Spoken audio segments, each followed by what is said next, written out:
નહીં, તમારે એફઆઈઆર કરવી હતી જે પોલીસ અધિકારીઓએ લાઠીચાર્જ કર્યો, જેમના આદેશથી લાઠીચાર્જ થયો એવા ઉચ્ચ અધિકારીઓ પર એફઆઈઆર કરો, એ નેતાઓ પર પણ એફઆઈઆર કરો, એમના પર પણ કાર્યવાહી કરો.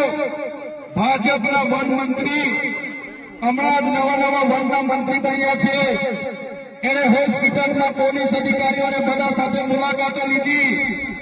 એમણે એવું સ્ટેટમેન્ટ આપ્યું કે જે પણ લોકોએ જંગલી લોકો અમારા પોલીસ કર્મીઓ પર હુમલો કર્યો છે એમને છોડવામાં નહીં આવે.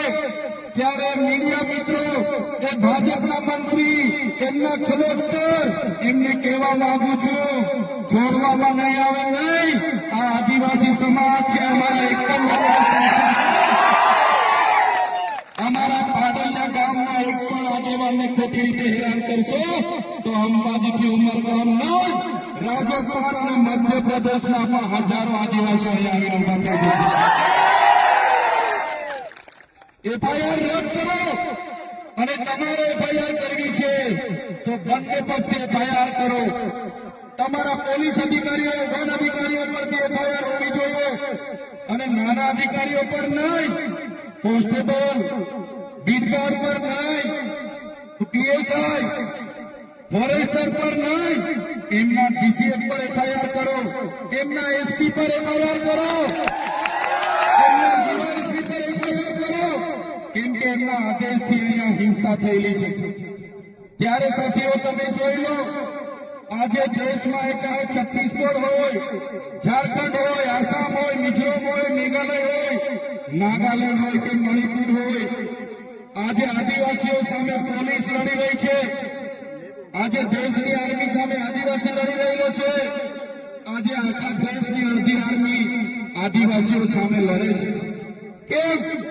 કેમ કે આદિવાસી આજે પોતાની મૂળ જમીન બચાવવાના પ્રયાસો કરે છે, અને આ ભાજપની સરકાર એમના કેટલાક ઉદ્યોગપતિઓને આ જમીનો આપવા માટે, એમના નામે આ જમીનો કરવા માટે આદિવાસીઓની જોર જંગલ જમીન છીનવી રહી છે.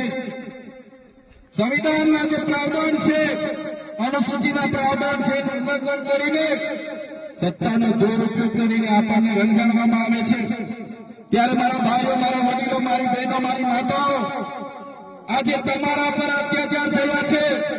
ગઈકાલે કેવડિયાવાળા પર અત્યાચારો થયા હતા, દાહોદવાળા પર અત્યાચારો થાય છે, પોરોવાળા પર અત્યાચાર થાય છે, બેડા પાણી ગામવાળા પર અત્યાચાર થયા હતા, કોસીનાવાળા પર અત્યાચાર થયા હતા, ખેડબ્રહ્માવાળા પર અત્યાચાર થાય છે. ત્યારે મિત્રો, મેં તમને કહેવા માંગુ છું, ક્યાં સુધી આપણે બેઠીશું? ત્યારે જે દિવસે આપણા અહીંના પાડાલિયા ગામના લોકોને આ લોકો જો હેરાન કરશે તો એ દિવસે આપણે ગાંધીનગર તરફ પણ રસ્તો પકડવો પડશે.